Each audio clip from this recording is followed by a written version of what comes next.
स्वागत है आपका ज्योतिष वास्तु और उपाय के चैनल पे। इस वीडियो में हम बात करने वाले हैं मकर राशि की।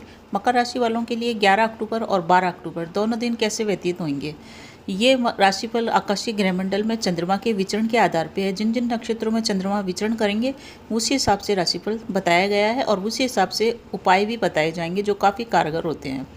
मकर राशि मान सम्मान की प्रिय राशि है और धन एकत्रित करने में सबसे ज़्यादा आगे रहने वाली राशि है। आर्थिक उन्नति मकर राशि वाले बहुत ज़बरदस्त तरीके से अपने जीवन में करते हैं अपने स्वयं के एफर्ट से। एक तरह से देखें तो सेल्फ मेड मैन मकर राशि वाले होते हैं। आज आपका दिन कैसा रहेगा, आज के साथ साथ कल की भी बात कर रहे हैं। चंद्रमा जो चल रहे हैं मघा, पूर्व फाल्गुनी और उत्तर फाल्गुनी नक्षत्र में चल रहे हैं। तो 11 अक्टूबर को 8:50 से पहले पहले जो बच्चे पैदा होंगे वो गंडमूल में पैदा होंगे और उनकी 27 दिन के बाद शांति कराना बेहद ज़रूरी है। 11 अक्टूबर और 12 अक्टूबर दोनों ही दिन मकर राशि वालों का जो चंद्रमा चल रहा है वो सिंह राशि में चल रहा है। सिंह राशि इनके पड़ती है 8वें घर के अंदर। 8वां घर होता है हमारा गुप्त भाव। तो आज जो भी आपकी व्यापारिक प्लानिंग है उनको आप गुप्त रखें। जो भी आप योजना बना रहे हैं, जो भी जिस भी योजना पे जिस भी कार्य में आप लगे हुए हैं उस कार्य की चर्चा किसी से भी न करें। अपने परिजनों से भी आप हर चीज़ को शेयर न करें, क्योंकि जितना ज़्यादा आप शेयर करेंगे उतना ही इस गुप्त भाव का आपको परिणाम प्राप्त नहीं होगा। गुप्त का मतलब अपनी बातें, अपनी चीज़ें, अपनी प्लानिंग, अपने राज गुप्त रखना। तो आज आपको इसी के ऊपर चलना है। अपने व्यापार में आपको कई प्रतिद्वंदी मिलेंगे जो आपके खिलाफ षड्यंत्र करेंगे, आपको नीचा दिखाने की कोशिश करेंगे, आपकी छवि खराब करने की कोशिश करेंगे। तो आज आप अपनी योजना को गुप्त बना के कार्य करते रहें। आपको दोनों दिनों में आखिर के अंदर 12 तारीख को 6:20 के बाद आपका टाइम शाम को अच्छा हो जाएगा, जब ये चंद्रमा चले जाएंगे आपके 9th हाउस के अंदर। तो 2 दिनों तक आप सावधानी रखें। जितने भी जरूरी काम आप कर रहे हैं उन कामों को करने के लिए, उनमें महत्वपूर्ण निर्णय लेने के लिए, बदलाव करने के लिए आपके ऊपर काफ़ी प्रेशर रहेगा। उस प्रेशर के चलते हुए ही आप काम करेंगे।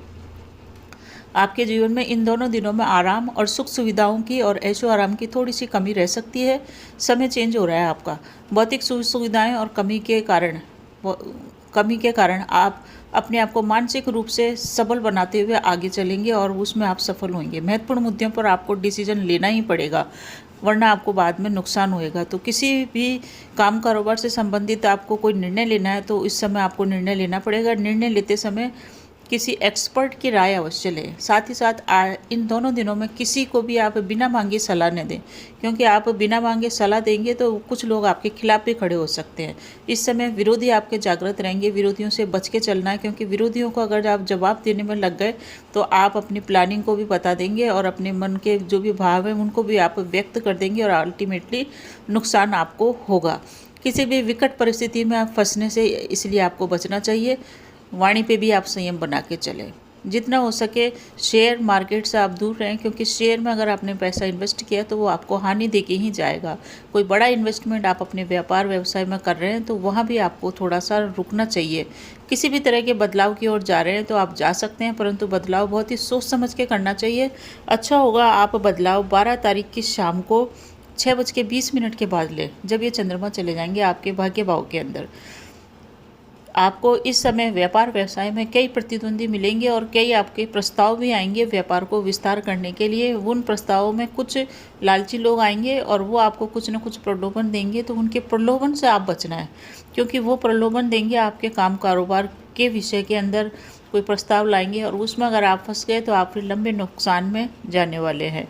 तो किसी भी तरह के लालच में न आए, प्रलोभन में न आए। साथ ही साथ आपने जो योजना बना रखी है उसी हिसाब से चलते रहें। विरोधी आपके जो भी विरोधी हैं वो आपके खिलाफ लगे हुए हैं। प्रतिद्वंदी आपके काफ़ी मजबूत हैं, इसलिए आपको बहुत ही स्वयं को मानसिक और बौद्धिक रूप से मजबूत होकर ही आगे बढ़ना है और उसी हिसाब से आपको अपने निर्णय लेने हैं। धन का लेन देन करते समय बेहद सावधानी जरूरी है, क्योंकि जब भी चंद्रमा 8वें घर में जाता है, 8वां घर हमारे वैसे तो मृत्यु का होता है और आयु का भी भाव यही होता है, परंतु मृत्यु की बात नहीं हो रही है यहाँ पे। मृत्यु वाली बात नहीं होगी आपके संग, ऐसा कुछ भी।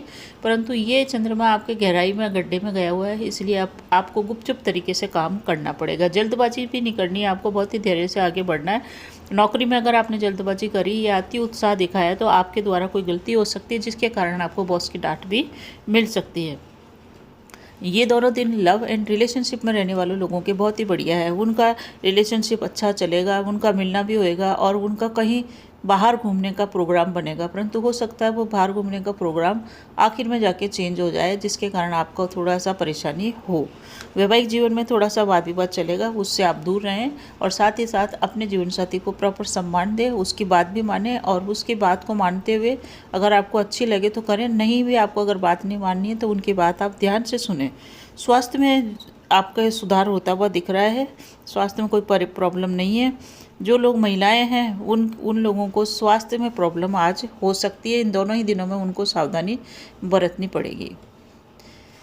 वाणी पे संयम रखते हुए आप आगे चलेंगे तो परिवार में जो भी आपके गेस्ट आएंगे या कुछ गेट टुगेदर का सा माहौल बन रहा है, कोई कार्यक्रम भी आपके परिवार में हो सकता है जहां आपका लोगों से मिलना होगा और आपका परिवार का वातावरण सुखद बनेगा उनके आने से। साथ ही साथ आपके बच्चे हैं तो आप बच्चों को टाइम देंगे, जिसके कारण आपका क्वालिटी टाइम व्यतीत होने वाला है। मकान और ज़मीन से संबंधित रुके हुए कार्य जो है उनको करने के लिए ये दिन अच्छा है, इस समय आप करें। उन कामों को आप बिल्कुल भी नहीं टालें, वरना बाद में वो काम होंगे नहीं। रुका पैसा कहीं फंसा हुआ है तो उसके लिए आप प्रयास करें, उससे आपको धन प्राप्त हो सकता है। कहीं भी रुका हुआ उधार दिया हुआ धन है तो आप प्रयास करेंगे तो आपको प्राप्त होएगा, क्योंकि यहाँ से चंद्रमा की सीधी दृष्टि आपके धन भाव पे है और कुटुंब भाव पे है, तो कुटुंब के लोगों से मिलना होगा। वहाँ पे उनसे मिलते समय वाणी में सौम्यता रखें, आपको इससे फ़ायदा होगा। साथ ही साथ कुछ उनसे वार्तालाप होएगी, जानकारियाँ आपको उससे प्राप्त होने वाली है। यात्रा का योग भी बन रहा है, यात्रा आपके लिए सावधानी के साथ करने की सलाह दी जाती है। किसी भी कानूनी मामले में फंसे हुए तो उसके लिए भी आप सलाह ले सकते हैं, आपके लिए सही रहेगा। कुल मिला के देखें तो मकर राशि वालों के लिए ये दोनों दिन सावधानी के साथ व्यतीत करने के हैं। अब क्या उपाय करें इसकी चर्चा करते हैं। मकर राशि वालों का जो ये चंद्रमा है इस हिसाब से है कि आपको चतुर्दशी तिथि इस दिन मिल रही है, दूसरे दिन। तो चतुर्दशी तिथि 12 तारीख को है, जिस दिन तेरस का त्रियोदशी का भी श्राद्ध निकाला जाएगा। तो इस दिन भगवान शिव की पूजा आप अवश्य करें, भगवान शिव के मंदिर में जाएं, भगवान शिव के मंदिर में दीपक लगाएं। साथ ही एक दीपक बेलपत्री वृक्ष के नीचे भी शाम को अवश्य लगाएं।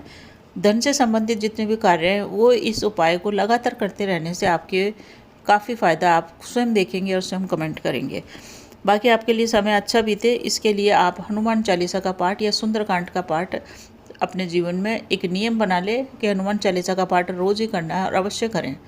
तो ये था मकर राशि वालों का राशिफल, और आपके जीवन में कोई भी प्रॉब्लम हो तो आप अवश्य इन दोनों उपायों को करके अपने जीवन की प्रॉब्लम्स को दूर कर सकते हैं। कैसा लगा आपको वीडियो कमेंट करके अवश्य बताइए और बने रहिए चैनल पे। आपके जीवन में आयु, आरोग्य और ऐश्वर्य की वृद्धि होती रहे, इसी शुभकामना के साथ धन्यवाद।